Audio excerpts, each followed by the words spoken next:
Bom dia, bom dia, bom dia, rapaziada do uniforme. Tô trazendo aí para vocês a minha aula Guerra Fria. É uma aula da 900, é a aula 01 do B4 e ela tem 3 semanas de duração, com 12 conceitos históricos e o maior deles é a Guerra do Vietnã. Possui 996 símbolos e o tempo aproximado de produção historiográfica é de 26 minutos e 14 segundos. Agora a gente passa aí para o outro lado, onde eu faço a apresentação do arquétipo e o comentário de cada um dos conceitos históricos. Vamos junto. Então, rapaziada, meu conceito histórico número 1 é a doutrina Truman. Em 1947, o presidente norte-americano Harry Truman iniciou uma agressiva política externa de repressão ao comunismo e de ajuda financeira aos países cujos regimes políticos se alinhassem aos Estados Unidos da América. Plano Marshall financiava a reconstrução da Europa capitalista pós-guerra. Meu terceiro conceito histórico é a OTAN, Organização do Tratado do Atlântico Norte. Formalizou uma aliança política e militar entre os Estados Unidos da América e os países da Europa Ocidental. Agora eu vou passar para o outro lado da guerra, o lado socialista, e vou apresentar meu conceito número 4, que é o conceito COMECON, Conselho para Assistência Econômica Mútua, cujo objetivo era prestar auxílio financeiro aos países do bloco socialista da Europa Oriental. Notem que os conceitos históricos que em seguida irei apresentar vão estar diretamente relacionados a esse processo de Guerra Fria, onde o lado socialista vai se opor ao lado capitalista. Meu conceito histórico número 5 é o Muro de Berlim. Em 1948, a União Soviética, na sua área de atuação em Berlim, bloqueou todos os acessos terrestres. A resposta foi uma ponte aérea, liderada por Estados Unidos, França e Inglaterra, o que garantiu o abastecimento da cidade. A União das Repúblicas Socialistas Soviéticas, URSS, não conseguia isolar Berlim da área de atuação do capitalismo ocidental, que atraía muitos alemães orientais em busca de trabalho.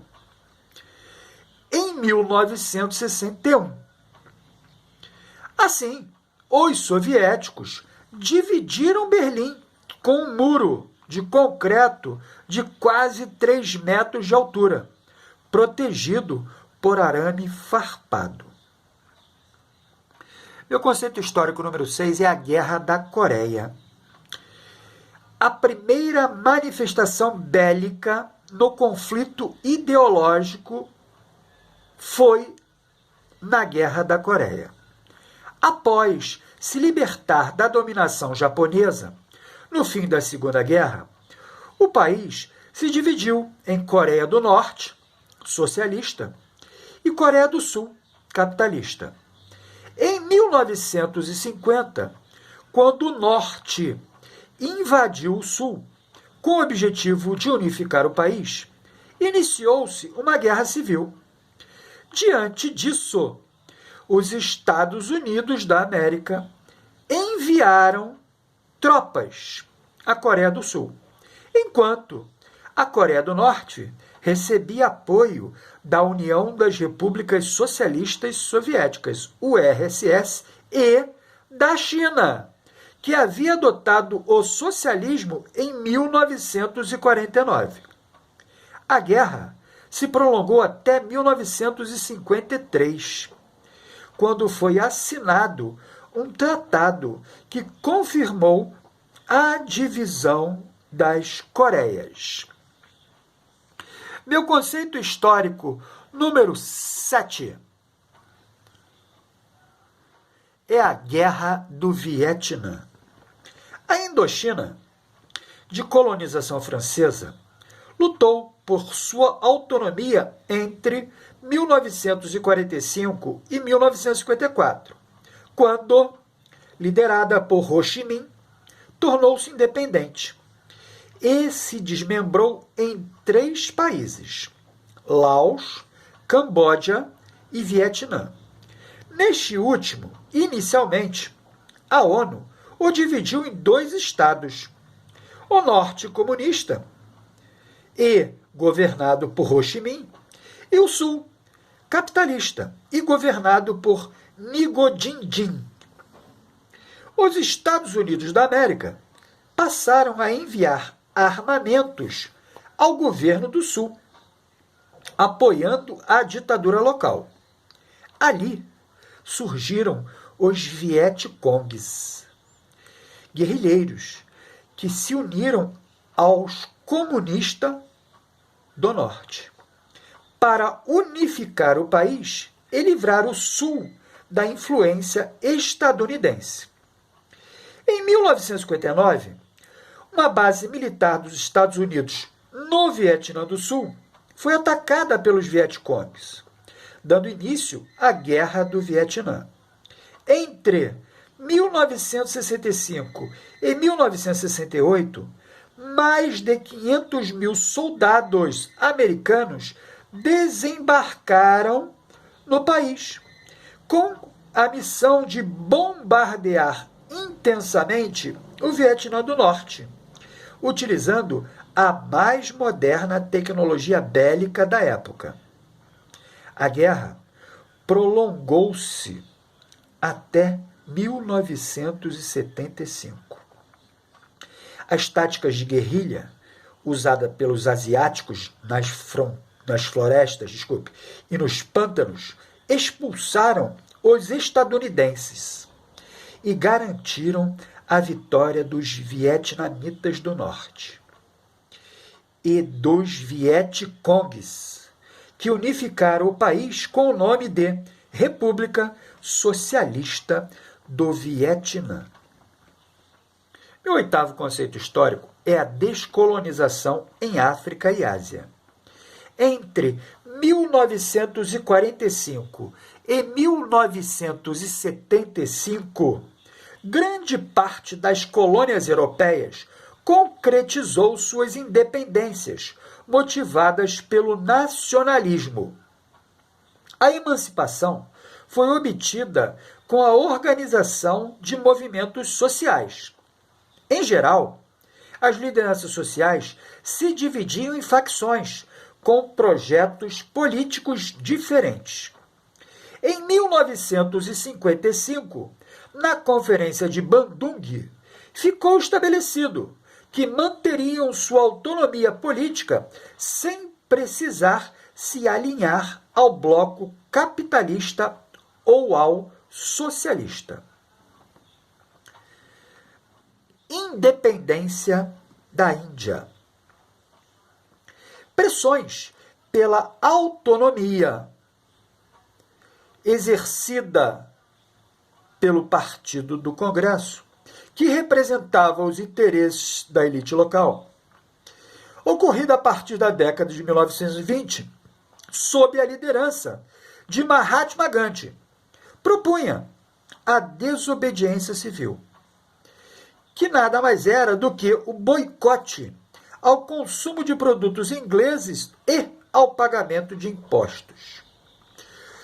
Também o não cumprimento de leis que perpetuavam as diferenças sociais e a dependência econômica. Seguidor da religião hindu, majoritária na Índia, as ideias de Gandhi ganharam apoio. Em represália, o governo inglês prendeu milhares de indianos, inclusive Gandhi, o que serviu para aumentar a mobilização do povo. A Inglaterra viu-se incapaz de enfrentar as reivindicações de independência. Em 1947, o parlamento britânico aprovou a Lei de Independência e a formação de 2 estados, a União Indiana, de maioria hindu, e a República do Paquistão, de maioria muçulmana. As divergências culminaram com o assassinato de Gandhi em 1948. Revolução Chinesa. No princípio do século XX, o Partido Nacionalista Kuomintang tomou o poder, depondo a monarquia e proclamando a República Chinesa. A partir de 1921, foi formado o Partido Comunista, que apresentava uma proposta divergente do governo. Em 1925, Chiang Kai-shek, líder dos nacionalistas, assumiu o poder, iniciando logo uma guerra civil, que se prolongou até 1949. E o povo chinês, sobretudo os camponeses, passaram a apoiar o Partido Comunista.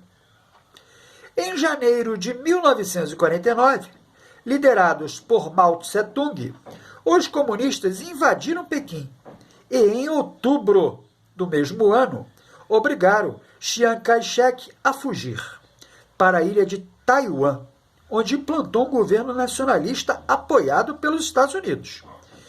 E, assim, proclamaram a República Popular da China, que passou a ser governada por Mao Tse-tung até sua morte em 1976.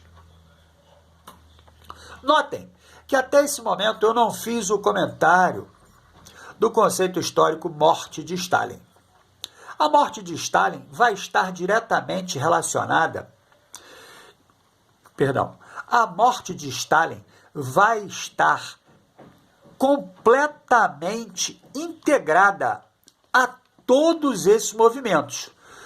Por quê, senhores? Porque com a morte, a assunção do poder no Partido Comunista Russo ocorrerá na mesma linha de influência, não havendo nenhum tipo de divergência. Então, comento agora o conceito morte de Stalin. Ocorrida em 1953, promoveu a ascensão de Nikita Khrushchev na liderança do partido. Paralelamente, iniciou-se uma intensa competição, com maciços investimentos em pesquisas espaciais e também na área nuclear. Em 1955, a União das Repúblicas Socialistas Soviéticas, o RSS, formou uma aliança militar com os outros países do bloco socialista, denominado Pacto de Varsóvia, cujo principal objetivo era fazer frente à OTAN. Meu último conceito histórico desta aula é a Revolução Cubana. Desde a primeira Constituição do país, 1901, concedia aos estadunidenses direitos em território cubano. Além disso, os governos que se formaram eram ditaduras submetidas aos interesses estadunidenses. Em 1952, os descontentamentos com a ditadura de Fulgêncio Batista cresciam. Assim, organizou-se um movimento revolucionário, liderado por Fidel Castro e pelo argentino Ernesto Che Guevara, que contavam com a simpatia e a adesão dos camponeses, iniciando uma guerrilha na região montanhosa de Sierra Maestra. Em dezembro de 1958, esses revolucionários tomaram a capital, Havana, forçando a queda de Batista, que renunciou, e se exilou na República Dominicana. Os Estados Unidos da América tentaram articular um contragolpe. No entanto, Fidel Castro e Che Guevara evitaram. Em 1º de janeiro de 1959, instalava-se em Cuba um governo popular. Os Estados Unidos, mais uma vez, reagiram, tentando sem sucesso a ocupação militar da Baía dos Porcos, propiciando que, em 1962, o governo de Fidel Castro se aproximar da União Soviética, que passou a abastecer Cuba. Surgia assim o primeiro regime socialista nas Américas.